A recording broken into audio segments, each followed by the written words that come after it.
By Man City standards, this season has been awful. For the first time since 2017, they've gone a year without winning a single trophy. And this is despite spending over 200 million on players. Me personally, I think Guardiola needs some help. And this is where I come in, as I've just been hired to be his assistant manager, and together it's our goal to turn this team around, get them back to the Man City of old, and once again claim the title of being the best team in the world. And so this is Guardiola's Man City team at the end of the 24-25 campaign. It's hard to get your head around the fact that they've done so poorly when the team's this good on paper.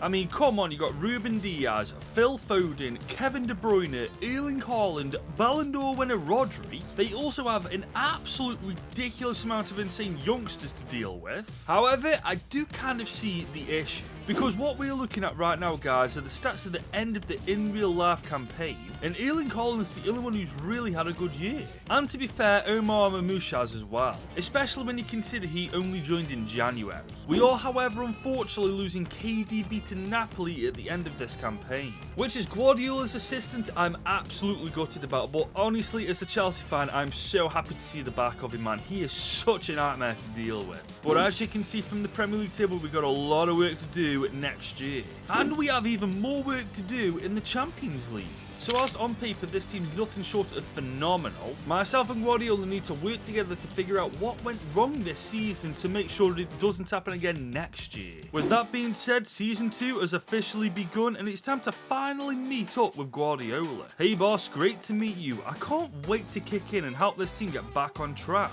I'm glad one of us is cheerful today. I've just had news that if I don't win the Premier League and Champions League this year, then I'm gone. What, are you serious? That's crazy. You've only had one bad season since you joined here. I know, but that is the situation at hand, and honestly, I don't blame them. Last year wasn't just bad, it was awful. Not to worry though, we have plenty of money to spend, and I know exactly who we need to get rid of and who to bring in to begin this new era at Manchester City. Well, looks like he's got it all figured out already, because his job is quite literally on the line this season. But we only have 119 million to spend. So I'm curious, he says we have a lot of money to spend. It's not quite as much as Man City usually go for, so I'm guessing we're selling some pretty big players. And bloody hell, you're not joking. Look at some of the players he's getting rid of. Stones, Jack Grealish, Edison, Bernardo Silva. Man, this really is the start of a new era at this club if those lot leave. There's also, as you can see, a couple of youngsters going out on loan as well. So if you're one of those that gets arsy about this type of stuff, I will literally leave the link to the website where I get all this transfer rumours and information from, so you can give them grief and not me. And there we go, guys. We've pretty much sold every single player on that transfer list. Now obviously some players haven't gone where they're supposed to be going in real life. For example, Bernardo Silva's linked to a move to Saudi Arabia, Jack Grealish is supposed to be going to Newcastle, and Kyle Walker's supposed to be going to AC Milan. But unfortunately, I just don't have control at where any of these players go. I'm just happy they're gone. Because now we have over 320 million to spend, and now the rebuild of Man City to dawn a new era at this club can officially begin. And our first signing for 71 million is Tijani Reinders from AC Milan, who looks nothing short of fantastic. Really well-rounded stats, 27, 85 rated. I haven't personally seen too much of him, but if Guardiola wants this guy in his club, him and Rodri together, that might be a recipe for success. As for signing number 2, 56 million pounds has just been spent on French international Ryan Cherki, who also looks fantastic. Only 21, already 82 rated with fantastic passing and dribbling. Again, I've not seen too much of this guy personally, but from what I have seen, he doesn't look like a bad player at all. As for signing number 3, 33 million has gone on Ryan Aitneri from Wolverhampton Wanderers. And he's a very strong player, man. Very quick, very good on the ball. He's only 24, 81 rated. And for what myself and Guardiola are planning on doing with the team this year, we did need another fullback in Ryan Aitneri. We also need a brand new keeper because we went and sold Edison, which is where Juan Luigi Donnarumma comes in for 80 million on the dot. And this guy's just a monster in goal. He's mid-20s, 6'5", 88 overall. And in real life, I don't think this has happened just yet, but he is having contract disputes with PSG. And honestly, if Man City manage to pull this off and get rid of Edison, they're definitely winning that title again. And as for how the team looks, guys, after shuffling it around a bit, this is by a mile our strongest team. And yes, guys, we have messed around with a couple of things. For starters, we're in a 4-3-3 attacking formation Christian Rodgers is going to play a centre mid. Gvardiol is now a centre back. We're going to have Mamouche playing on the left. Shirky's going to be our cam. Phil Foden's going to be on the right, cutting in on his left foot. And we are indeed going to give Rico Lewis a go until January. If it doesn't pan out with him, there is one other player I can bring in. For now, though, this is our team, and I think we've done a cracking job of it. But it's alright saying that this team needs to be good enough to win both the Premier League and Champions League, otherwise Guardiola's going at the end of this season. However, we're not going to have an easy start to the new campaign, as our first game is against a Tottenham Hotspur side under brand new management. And this is exactly what I'm talking about, as 8.5 minutes in, they took a 1-goal advantage. And honestly, they were battering us and they almost went 2-0 up here. We did, however, start to get back in the game. In fact, our first attacking opportunity turned into a goal. And if that's not clinical, I don't know what is. Just before our time, though, Donnarumma saved us from going 2-1 down again. We did, however, have a strong start in the second half as Erling Haaland burst his way through this defence and almost put us in the lead. He did at long last get his goal, though, just shy of the hour mark, bursting through their defence once again. And you know what, considering how many times he's wiped the floor with me in the past, it's about damn time he scored for me. But then out of nowhere, blink and you'll miss it, somehow this ended up in the back of the net. Oh my god, I mean, that's just BS, innit? With only 5 minutes to go though, Mamouche broke through but just went wide of the post here. And thanks to that missed chance, that is how the game ended, a 2-2 draw against last year's 17th place finish. Yeah, something tells me this is going to be more difficult than I thought. Thankfully though, we did start to pick up some steam as we bounced back with a 1-0 win over Fulham. We then got even stronger against the Hammers as we battered them 3-0. And we followed that up with another win over Bournemouth, which after 4 games does put us third in the league. Annoyingly, United are top, but we can't think about that now because we've got bigger fish to fry at this moment in time. As we now have our first Champions League game of the season against none other than AC Milan, who I'm not actually sure why they're in the UCL because last year in real life they've had an absolute stinker. To be fair to them though, it was a stalemate until the 25th minute where Mamouche found a gorgeous pocket of space in behind and Haaland pounced on it to make it 1-0. 10 minutes later though, up the other end, AC Milan got their first chance of the game. However, straight from their corner, Erling Haaland ran pretty much the entire length of the pitch with the ball and doubled our lead. And only 4 minutes into the second half, somehow here he didn't get his hat-trick. At this point with Haaland, it's more likely for him to score than to ever miss. And this is exactly what I mean, man. All he has to do is get away from his defender and it's in the back of the net. And honestly, I was amazed he didn't get his fourth here. However, in the last 5 minutes, we let ourselves down as we let AC Milan get a goal. In extra time though, this was given as a penalty, and Erling Haaland got his fourth to give us all 3 points. So yes guys, after a shaky start with Spurs, it's safe to say we are well and truly back. And we simply continued to prove this as back in the Premier League we got the best of the Eagles 2-0. Back in the Champions League we were also getting results against every team we faced as we beat Rosenborg BK 3-0. And we also got a really good 1-0 win over a really stubborn Frankfurt side. But after this game, we stumbled upon a problem. Erling Haaland is out of action for the next 4 months. And guys, I'm very aware that we have players that can play up top for us, but he's literally been our best player by a country mile. 18 goals in 15 games with an average performance rating of 8.43. I don't think you lot understand how mad that actually is. For now though, Mamouche is going to be our striker up top with Savinho taking his spot on the left. But looking at that team, I've just realised someone else is bloody injured. Ruben Diaz, but the good news with him, he's only out for 3 weeks. So whilst it is a bad situation with him, it's nowhere near as bad as the situation with Haaland.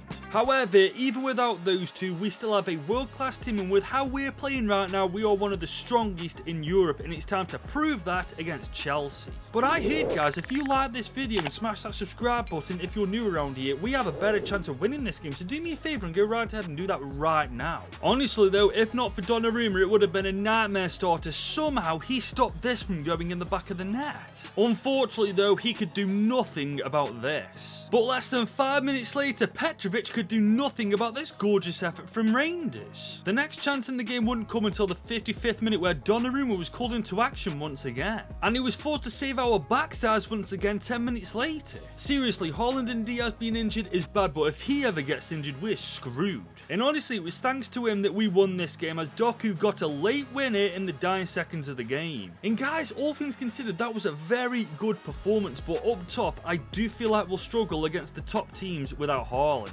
However, we were beginning to to adapt to a new style of play without Diaz and Haaland, and we proved it here after beating Brighton 2-0. The Toffees though really shocked us, as they didn't just put one past us, they put two past us, getting all 3 points from us. To be fair to us though, we bounced back in the best way possible, getting a 3-1 win over Monaco in the Champions League. And this has led to us being second in the league phase of the UCL after 6 games. In the Premier League though, it is tight as hell halfway through the campaign, as we are second in the league in a title race. For City standards though, they should be top of the league, but for how tight it actually is, we can't be complaining about being second. Especially considering our best player this year so far is still out for another 2 months. To be fair though, as you can see from the stats, Marmoush has stepped up, so has Phil Foden. And more importantly, Ruben Diaz is back fighting fit, ready for first team action. Here's the thing though, we've got 68 million to spend in this January transfer window. And me personally, I don't think we need to spend a penny of it. Even without Haaland, this team is absolutely killing it. So imagine what we'll do in 2 months when the goal machine returns.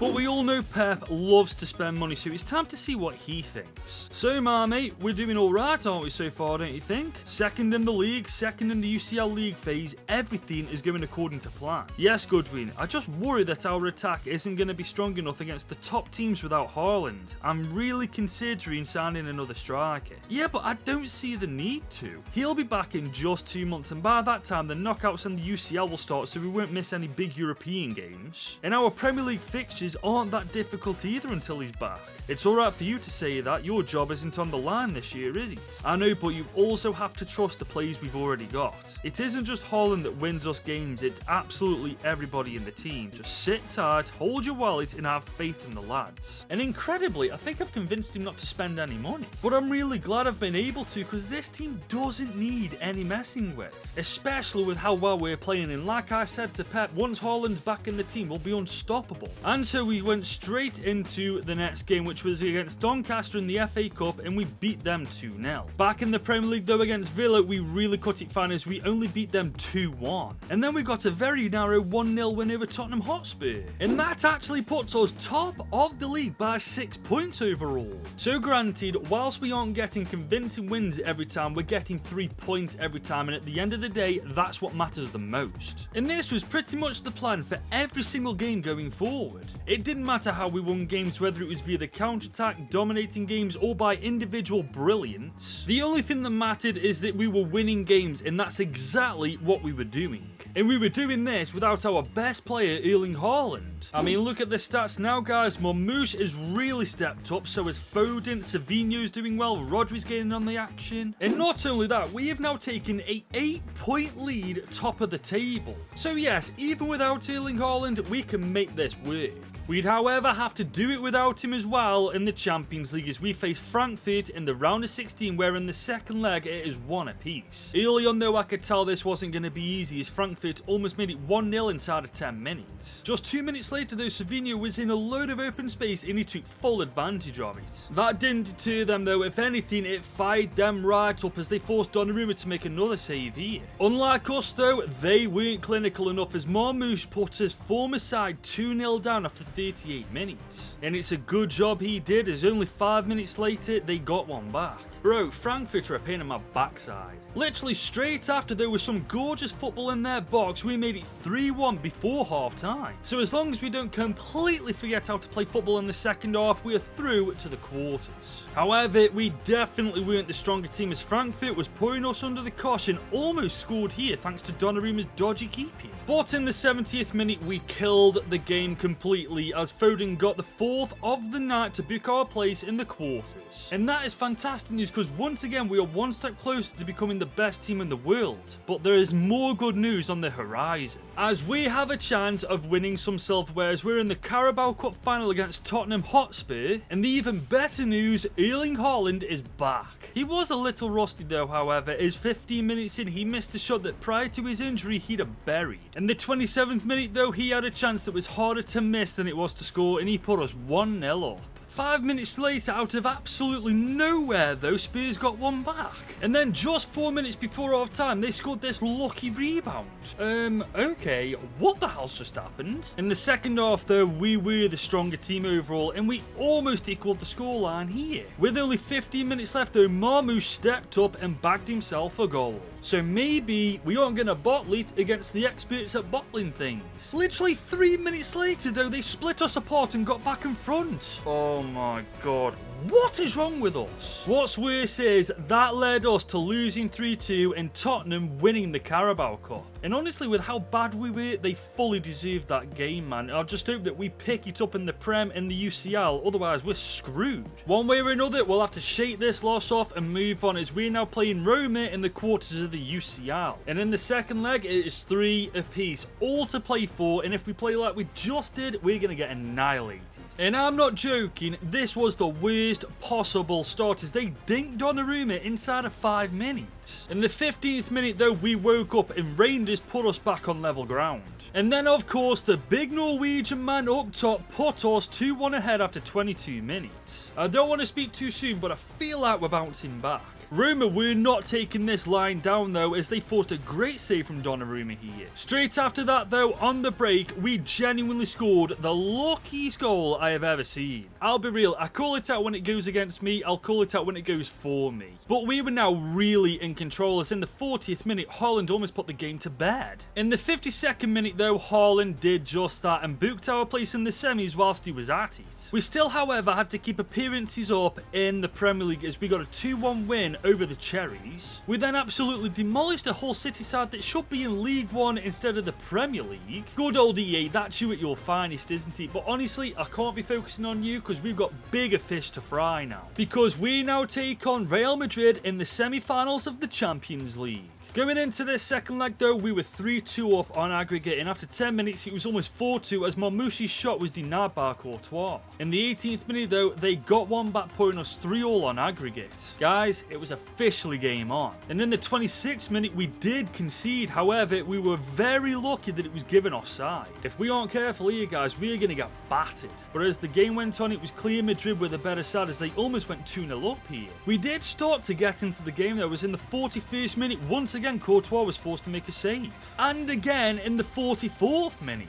In the second half though, it was a bad start, as Bellingham put Madrid 4-3 up on aggregate. Thankfully though, in the 64th minute, courtesy of Omar Mamouche, we got back in the game. But with less than half an hour to go, it is now or never with Real Madrid. And guys, with 17 minutes to go, thanks to Erling Haaland, we took the lead. And with seconds to go, that main man up top did it again, getting his brace, booking our place in the final. And that's where we'll face in real life Champions League winners PSG. And when you take a look at that squad guys, it is clear as day that this is not going to be an easy game. Here's the thing though guys, us making the Champions League final isn't even close to being the best bit of good news. Because we've absolutely wiped the floor with the Premier League, 14 points clear top of the table. So that's the Premier League won, now we just need to win the Champions League. But we have to give some shout-outs, guys. Marmoush, 45 goals, 17 assists, 29 and 3 for an injured Erling Haaland, 24 and 29 for Phil Foden, 12 and 13 for Rodri, 12 and 13 for Savinho. I mean, these stats are just absolutely ridiculous. And let's just be completely real, guys. The team on paper isn't exactly bad itself, is it?